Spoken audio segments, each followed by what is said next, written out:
and today we're actually talking about how to mix for your live stream. How to mix and how to play, and really mainly how to play, how to do all the little tweaks that we did. And we just talked about this in the Worship Band Builder podcast. That's going to be episode 17. So whether this releases first or that releases first, anyway, Worship Band Builder podcast number 17 is going to be how to play and mix for live recordings. And we're really going to be focusing on the players of this. So what you can do to play, because you're going to be mixing, and I'm talking about some mixing for your live show or your live stream, basically.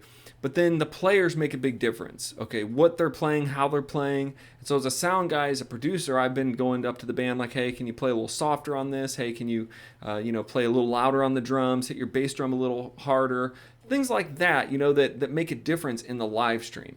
So first, we talked about why the mix on your live feed sounds terrible. And the problem is it's mixed for the live audience through the speakers, and you're listening through your computer. And also, it's not just the computer speakers. Some people might say, well, it's just the computer speakers. No, it's that the mix was for the room. The mix had all the room in it. It had the speakers were playing back to them in the room, the bouncing, everything was happening. But in the live feed, you're just getting kind of most likely, if you're just taking your stereo feed off your board and plugging it into your live feed, you're getting some sterile sounds, you're getting some dry sounds, your vocals are probably too loud, they sound harsh.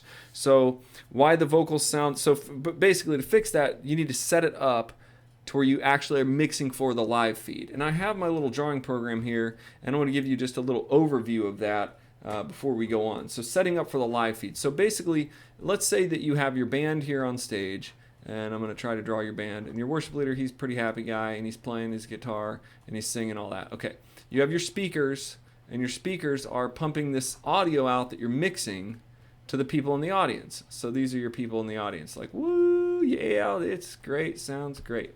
So your snake is going back here to a mixer, and this mixer is mixing all these channels for your live feed. So you're actually mixing for the live feed.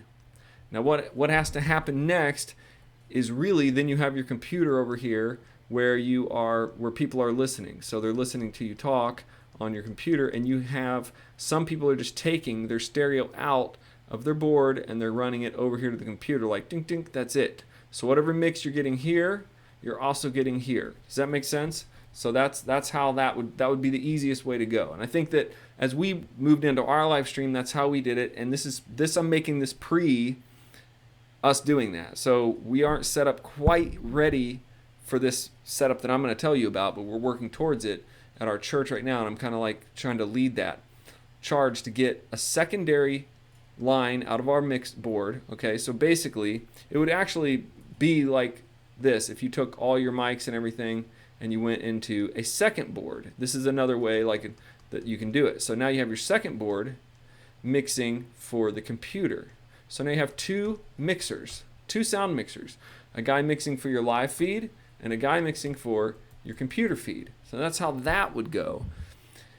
Now we've gone a step further, and there's actually a way that you can take with these digital consoles. If your church is in digital console mode, then you can actually take a Cat 5 out of your digital console into a laptop, another laptop, and in that laptop you can mix the sound. So this is a laptop with something like that I'm going to use, Logic Pro. Then that is mixed by a sound guy who is mixing for the live feed. So you have a sound guy mixing, you have two sound guys. This is a little bit better setup, and this is the setup that we're going for. But if you don't have a lot of, and this is actually, even I was going to say if you don't have a lot of money, but really you have a computer, you just hook it up to your mixer. If you have a digital console, this is how this works. If you have a digital console like we have, you can actually do it just like this. So if you're not doing this much work, if you're not putting this much effort into your live mix, then all you're going to hear is what you hear coming out of the speakers. Is going to go out of a cable. It's going to go basically the same signal you're sending out here. You're also sending it over here. And by the time it gets over here, it's all muddled up. It's dry. It's got issues. Okay, it's got issues you can't fix just with that setup, just with a basic setup. It's got issues that you won't be able to fix. So let's go on to this and talk about. So we're going to talk about that in other episodes, and let me know if you have any questions. Starting a new thing where you can actually do one-on-one consulting with me. So if you want to go, yeah, I need to do this and I want to set this up, just go to worshipbandbuilder.com and then click on coaching. Okay, so let's say I'm going to address now in this webinar, I'm going to address sort of like we did on the podcast, but a little in depth, and show you some of the equipment and some of the cool gadgets that I've got and explain exactly what they're for. But first of all, like for vocals, my vocals sound terrible going to the live feed. Okay, so even if you've got all this set up, you still have some problems with your vocals. Number one, we had problems going to our live feed when we were doing mixing with the vocal popping. So they were getting on the microphone and it's like pop, pop, pop, pop, pop. So their vocals were popping, making that plosive sound in the mic. So we've got these, basically what I found and what I've been using for our podcast is these little things, and they're currently unavailable, but something like this where you can see that they have an actual handheld mic like you would use at church with a pop filter on it, and there's a little thing here, but you can put this on a music stand, or a mic stand. I'm sorry, you can put it on a mic stand, and so this is an interesting little device, $11, and then they have different ones. No, that's the ones that we have right there. So that's basically Rockville RTM desktop tripod mic. I'm going to try to put the links in the description to these things. Now we got rid of the pop. The other thing that I think for vocals, if you have a vocal on a mic stand, is getting about 3 fingers or a fist away from the mic. Okay, so let's say this is your microphone. I didn't grab a mic for this, but this is your microphone, and you're right up on it like this, which is usually what you're doing. It sounds pretty good in the system, but then on live, the live feed, it sounds muffly, it sounds poppy, and it sounds weird. Like if I go like this, it sounds like that sound. So what I do is I put a fist between my mouth and the mic. So about, I don't know, 3 or 4, let's say 4 fingers. So you're like this, and you back yourself off a bit of the mic. And if you can keep yourself right there, the tone I've noticed, as I've been playing with a bunch of mics over the last couple months for setting up different things, I've noticed that getting your face off that mic sounds way better. It can make a junky, boomy mic sound clear. Okay, and that's all due to the proximity effect, which means the closer we get to the mic, the boomier our voice gets. So you can imagine if you use one of these on even a cheap mic that sounds kind of boomy, it brings some clarity to the overall mix. Okay. So that's what you can do for your vocals. The other thing, we talked about this a lot in the podcast, so I'm going to go down here and show you some of the gear we talked about. Let's say the bass guitar sounds weak on the live recording. So the fix is using a processor. What we usually do is we've gone direct. So these are the kind of things that we do. We go direct. So this is a direct box, and a lot of people will just put this in there, and they'll plug their bass right into it, from their bass right to here, and that's it. And you send that to your mixing board, and you can mess with that in a live scenario, and it sounds pretty good. So you can be like, yeah, our bass sounds pretty good. But I use a Line 6 X3 Live. Okay, so I'll just show you this. It's not, I don't even know if they sell these anymore, but this is what I have. And it's a guitar bass processor. This is the old school bass pod, pocket pod, these kind of things like this that they have. Mine kind of looks like this, but it's a Line 6. Just any kind of bass processor like this that you can use. So they can get expensive, like this is a Stomp modeler. But let me show you the one that I pulled up earlier to show you. So this is $449 for the bass guitar, or this is really the Mac Daddy guitar rig, one of them. But this is just basically, you can plug this in, it gives you some effects, it gives you some compression. You take this out into your direct box, and then you put that into the mixer, okay? So basically, if you put on here bass processor, we can kind of look at some of these, and I'll give you my idea of this. So these are not going to work. Just a single octave drive or a single whatever, these kind of things. You need one that's actually, it's like this one, a Zoom B3N bass multi-effects processor. This is the kind of thing you need, or even the one for $100. Has a couple buttons on it. You can EQ, you can compress. It basically amp models, so it kind of makes it sound like it's going through an amp, and you don't just get that dry sound.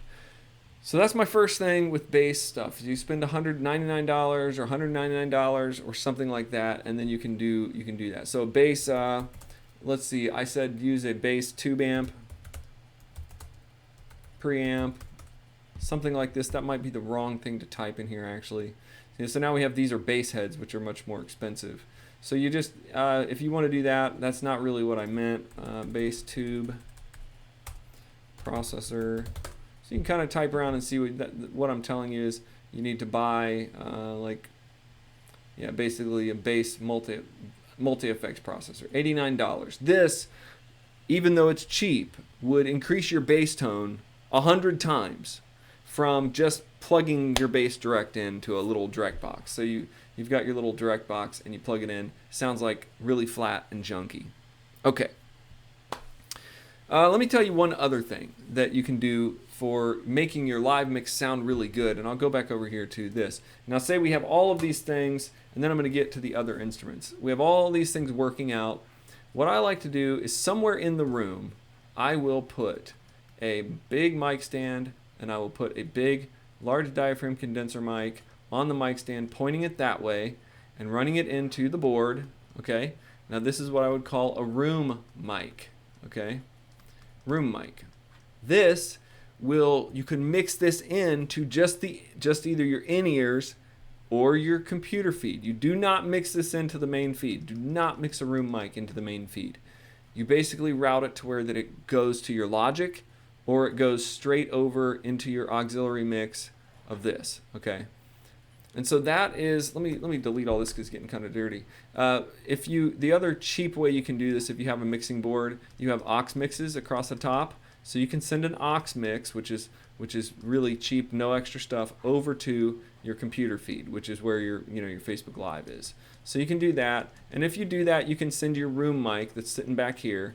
You get your room mic, and it's pointed that way, picking up the stage over here. You can send that room mic into an aux channel, like into aux channel 16, and route that to where it just goes over to here, and maybe it goes into your in-ears as well. Okay, so in-ears. Okay, so that's the thing you want there. So this is your room mic. Okay, so that's another tip for vocals too. So this really will help your vocals to be able to hear the room mic. Now, anytime during this webinar, if you have any questions while I'm drinking my coffee, you can type in the little box there in the chat box,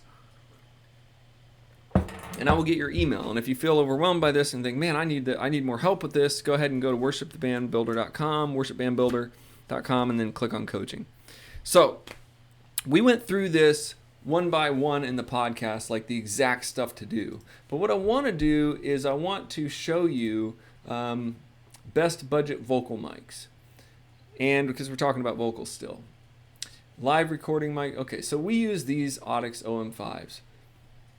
They're pretty good. I've not used a lot of these microphones. I just pulled this up, Shure SM48. It's an okay microphone. You can look at all, I wanted to show you more types. So these are handheld stage mics. Okay, so these sound pretty good.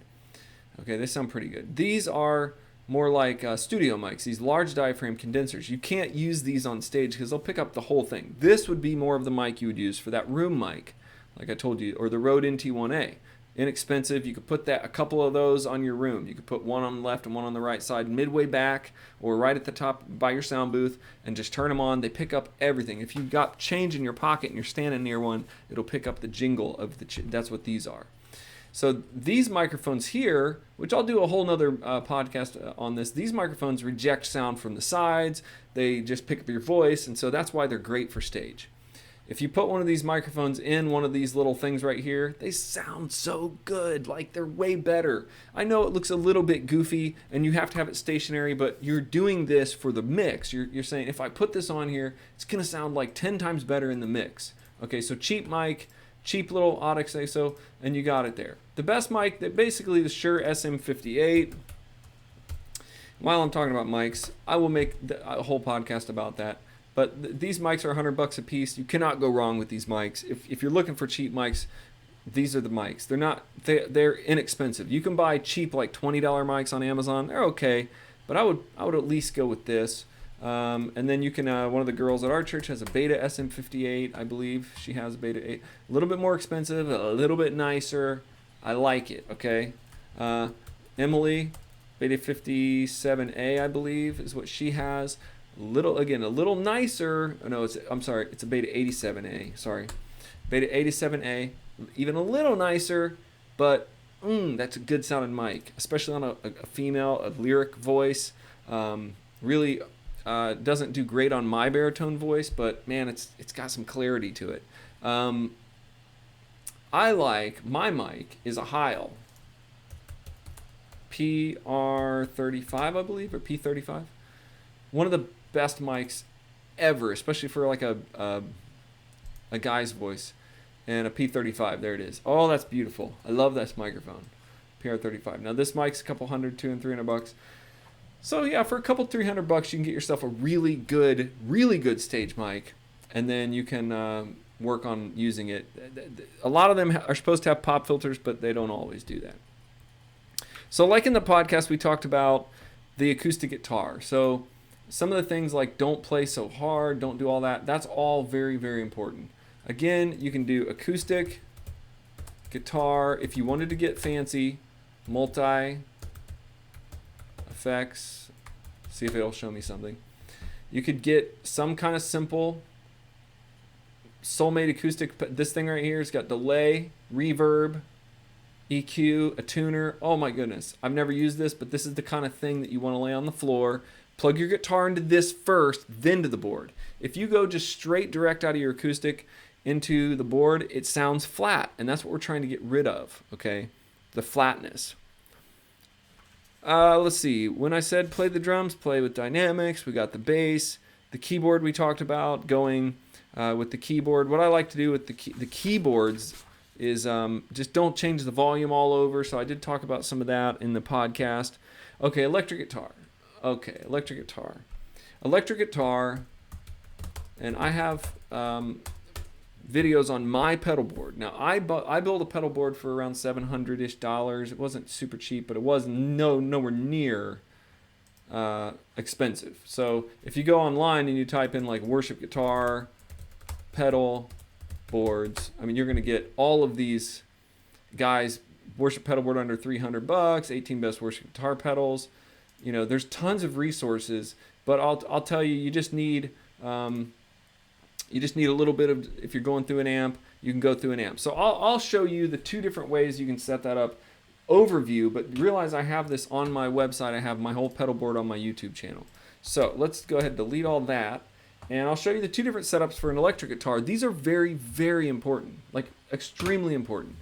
The first setup is old school. Take a guitar, plug it into an amp, and there you have it. So we'll call this basically step one. Okay, this is you. You're pretty happy. You're like, yeah, I like it okay. And I've tried all the guitar here. So you got your guitar and you're trying to play it. It sounds pretty good. And you can have distortion, clean or distorted. Clean or distorted. You probably have two channels. And you might have two channels, and you have one little foot pedal. Switch back and forth. Now this is okay.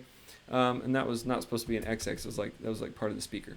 This is okay, but then let's go to setup number 2. So you want to get a little more fancy. So you take your amp, and you have your amp here. And in this scenario, you would actually mic your amp. So you would put a little mic on your amp, and that's how you would do that. So this is a mic, your amp. Same thing here. You would mic your amp, you put a little mic on it, just like that, you know.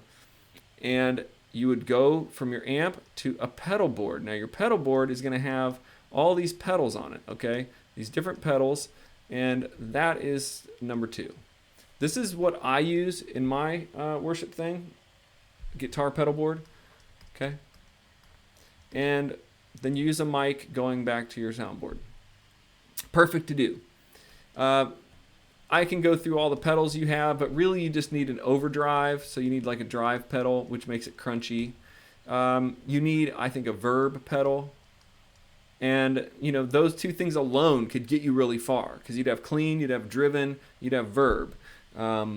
I have some other pedals on my board, so make sure you go to my pedal board and check it out, because it's amazing.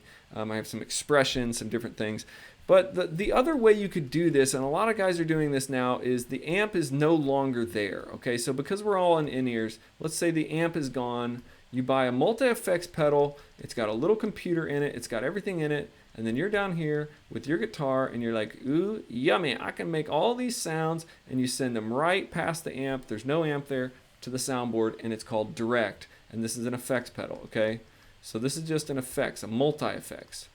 Now I'm going to show you on my screen here now what multi-effects pedals that we have. So the Guitar Center, let's see, guitar multi-effects pedal. I have the Line 6 Pod X3 Live. I think it was $500 when it came out. Now they're really moving this up, okay? Some of these, like the Helix is the big one. Look at this, $16.99. Okay, so but this is every pedal in the world that you could think of inside your pedal, inside your computer. I mean, this thing is very powerful. Let's look here. We've got, this is the Big Sky. But the problem is this Big Sky, and so like a lot of worship guys have this. It's like $500 for one pedal, and yeah, it might sound amazing, but that's just one pedal. That's one pedal. It does some stuff, but it's just one pedal, right? So if you were to say, well, I'm going to spend $1,600 or $900 or $1,200, I'm going to get one of these multi-effects pedals. They have everything in it, all of it. So it is quite a bit cheaper, really, in the end, if you were to buy multi-effects. And we can talk about that later. But the idea is you don't just want to plug your guitar into your amp. Just do that one basic thing where you just have one amp and a guitar. It's okay. But for worship and the sounds you want now, you want to at least have a pedal board with some reverb, or you want to go to a multi-effects processor unit so you can actually sound good. Okay, so those are some of the things that you're going to have to spend. My whole rig with my amp and my pedal board, probably because I bought everything used, and I bought it all through either Reverb or eBay, and I would just look for deals. So I would get a $300 pedal for like $190, or $180. I think I spent $700-ish on my pedal board. I built the actual pedal board myself, and then I spent a few $100s on the amp. Actually $80 on the $300 amp. So you just go look used, and that's what I do. I feel like I'm just a bargain shopper when it comes to stuff because I like to buy a lot of gear. But I hate it when I buy it brand new and I'm like, that's okay. So I like to buy it used, sell it, buy it, try it, sell it, buy it, try it, sell it, and do that. So that's my game. That's what I do. So we've done through all of that. Listen, we have more resources on our website. Remember, in this webinar, you can click and ask me any questions. This was an overview of like a lot of the gear that we're doing.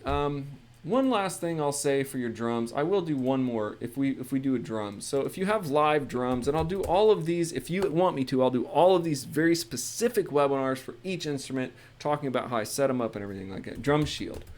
Now, this is important in drum mics. If you're not miking every single drum or have a couple overheads like this guy right here, then your live feed's not going to sound great. You're not going to hear your drums. These overhead microphones on this drum set right here are very important. Okay, you can see those overheads. And the drum shields are very important. Oh, they got those drum shield hinges. Really nice. We actually need some of those, actually. But they're $300. Okay. Now I'm just shopping with you here. Any of these shields, they're expensive, but they're key. Because it's going to be really hard to get a good sound. You have all kinds of bleed, what we call mic bleed. So your drums are going to be coming through your vocal mics. So when you get to the mix, you get to the live thing, you got all this drum noise coming through all the mics on the stage. So you have to start thinking about your live feed. How are your musicians playing? How are they playing? And how are you doing all this stuff? So I just want you to think about all of that. How are you playing? And I was reading a comment there. How are your musicians playing? Are they playing the right thing? Are they playing soft? Are they doing stuff like we talked about in our podcast in great detail? Or are they just all up there just banging on their guitars and just playing as loud as they can? And then you're thinking you're trying to mix for a live feed. So you have to start thinking about, I'm mixing for a live feed. I'm specifically working on something important, and all of these pieces have to go together.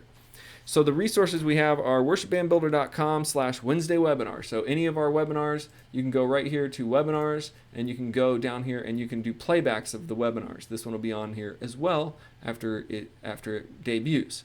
And then you can also get one-on-one coaching for your team. So if you go on here, I'm adding this bar here soon. It'll just be in here. It's either in resources or it'll be up top, coaching. So if you want to talk to me one-on-one, have me look at your stuff, do a Zoom meet, we do that as well. And then foundation sessions for audio and every instrument for your whole team. So get those musicians learning and playing well and doing good, and then your mix is going to be a lot easier. And I love the audio part of this so you can hear that. I will try to as well put some links in our podcast to our church, which is and you can actually go to Facebook and stream.